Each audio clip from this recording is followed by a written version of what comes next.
আপনি জেনে অবাক হবেন যে বায়তুল মাকদিস বা মসজিদুল আকসা হল পৃথিবীর একমাত্র মসজিদ যেটি একই সাথে বর্তমান বিশ্বের তিনটি বড় বড় ধর্ম অর্থাৎ মুসলিম, ইয়াহুদি এবং খ্রিস্টান তিন ধর্মেরই পবিত্র স্থান। এটি শুধুমাত্র একটি স্থাপনা নয়, বরং এটি হল আল্লাহ তাআলার বহু নবী রাসূলদের স্মৃতি বিজড়িত একটি স্থান। আজকে আমরা হজরত সুলাইমান আলাইহিসসালামের জিন জাতির দ্বারা বাইতুল মুকাদ্দাসকে পুনর্নির্মাণের কাহিনী জানব। পৃথিবীর সর্বপ্রথম ঘর বা মসজিদ হল বাইতুল্লাহ শরীফ। এর ৪০ বছর পর বাইতুল মাকদিস নির্মাণ করা হয়। এর বহু শতাব্দী পরে সুলাইমান আলাইহিসসালাম বাইতুল মুকাদ্দাসকে নতুনভাবে নির্মাণ ও সম্প্রসারণ করেন। আল্লাহ তাকে এমন এক রাজত্ব দান করেছিলেন যা অন্য কাউকে দেওয়া হয়নি।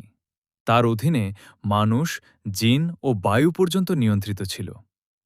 কুরআনে উল্লেখ আছে যে জিনরা তার জন্য বিভিন্ন প্রাসাদ, দুর্গ, মূর্তি, বড় বড় পাত্র এবং স্থাপনা নির্মাণ করত। নবী সুলাইমান আলাইহিসসালাম যখন জেরুজালেমে পৌঁছালেন, তখন তিনি আল্লাহর ঘরকে আরও মহিমান্বিত করার সংকল্প করলেন। তার নির্দেশে অসংখ্য জিন পাহাড় থেকে বিশাল পাথর এনে কাটতে লাগল।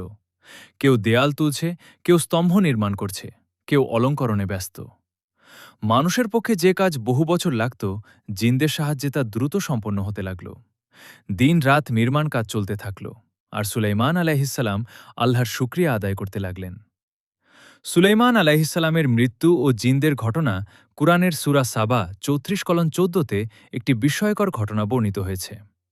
আল্লাহ যখন সুলাইমান আলাইহিসসালামের মৃত্যুর ফয়সালা করেন, তখন তিনি তার লাঠির উপর ভর দিয়ে দাঁড়িয়েছিলেন।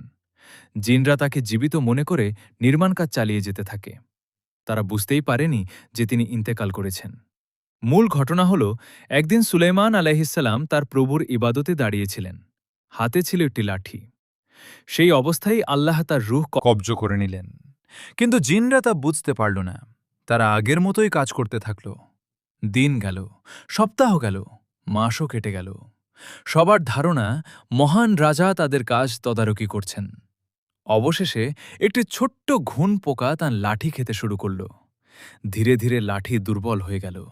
একসময় লাঠি ভেঙে পড়ল, আর সুলাইমান আলাইহিসসালামের দেহ মাটিতে পড়ে গেল। তখন জিনরা বুঝতে পারল যে তিনি অনেক আগেই ইন্তেকাল করেছেন। এভাবেই আল্লাহ মানুষকে দেখিয়ে দিলেন যে জিনরা গায়েব জানে না। যদি তারা গায়েব জানত, তাহলে এত দীর্ঘ সময় মৃত অবস্থায় দাঁড়িয়ে থাকা সুলাইমান আলাইহিসসালামের খবর তারা অবশ্যই জানতে পারত। গল্পের সমাপ্তি, বায়তুল মুকাদ্দাস শুধু একটি স্থাপনা নয়, এটি বহু নবীর স্মৃতি বিস্তৃত এক পবিত্র ভূমি। এখানে ইবাদত করেছেন অসংখ্য নবী। এখানে পুনর্নির্মাণ করেছেন নবী সুলাইমান আলাইহিসসালাম।